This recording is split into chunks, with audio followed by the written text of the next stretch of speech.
ज्यादा पुण्य किसका।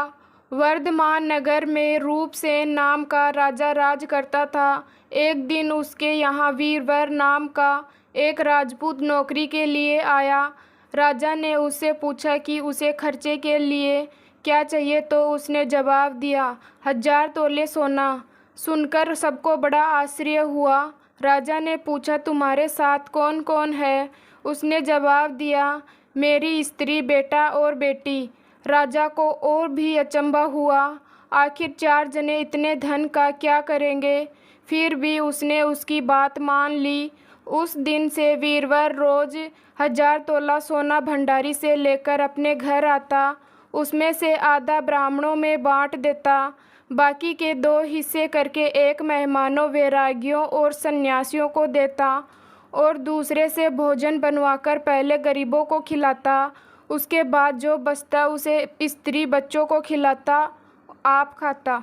काम यह था कि शाम होते ही ढाल तलवार लेकर राजा के पलंग की चौकीदारी करता। राजा को जब कभी रात को ज़रूरत होती वह हाजिर रहता।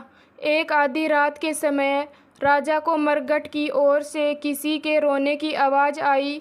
उसने वीरवर को पुकारा तो वह आ गया। राजा ने कहा, जाओ पता लगा कर आओ कि इतनी रात गए यह कौन रो रहा है और क्यों रो रहा है। वीरवर तत्काल वहाँ से चल दिया।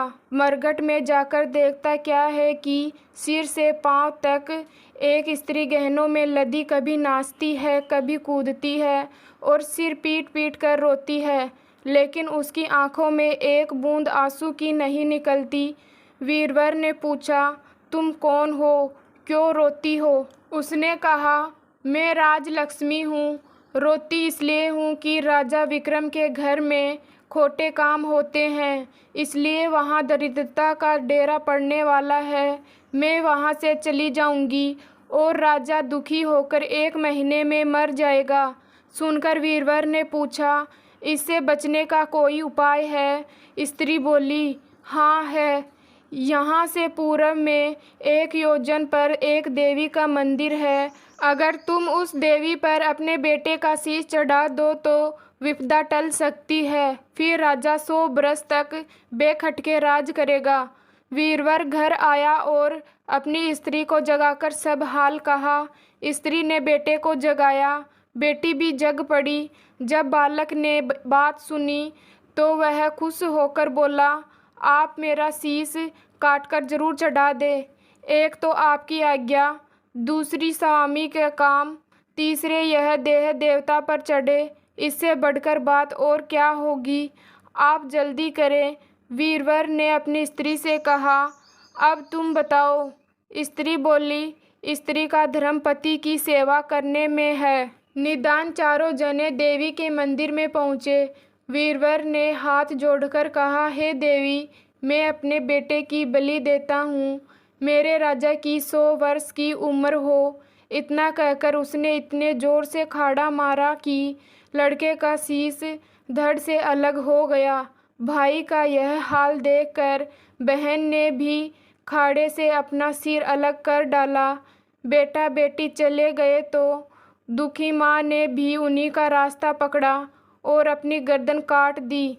वीरवर ने सोचा कि घर में कोई नहीं रहा तो मैं ही जीकर क्या करूँगा। उसने भी अपना सिर काट डाला। राजा को जब यह मालूम हुआ तो वह वहाँ आया।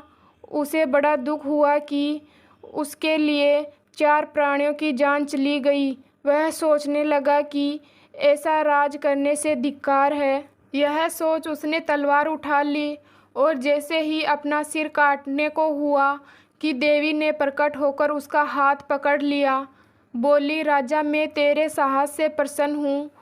तू जो वर मांगेगा सो दूंगी। राजा ने कहा, देवी, तुम प्रसन्न हो तो इन चारों को जिवा दो। देवी ने अमृत छिड़क कर उन चारों को फिर से जिवा दिया। इतना कहकर बेताल बोला, राजा बताओ, सबसे ज़्यादा पुण्य किसका हुआ। राजा बोला, राजा का। बेताल ने पूछा, क्यों। राजा ने कहा, इसलिए कि स्वामी के लिए चाकर का प्राण देना धर्म है, लेकिन चाकर के लिए राजा का राजपाट को छोड़ जान को तिनके के समान समझकर देने को तैयार हो जाना बहुत बड़ी बात है। यह सुन बेताल गायब हो गया और पेड़ पर जा लटका। बेचारा राजा दौड़ा दौड़ा वहां पहुंचा और उसे फिर पकड़ कर लाया तो बेताल ने चौथी कहानी कही।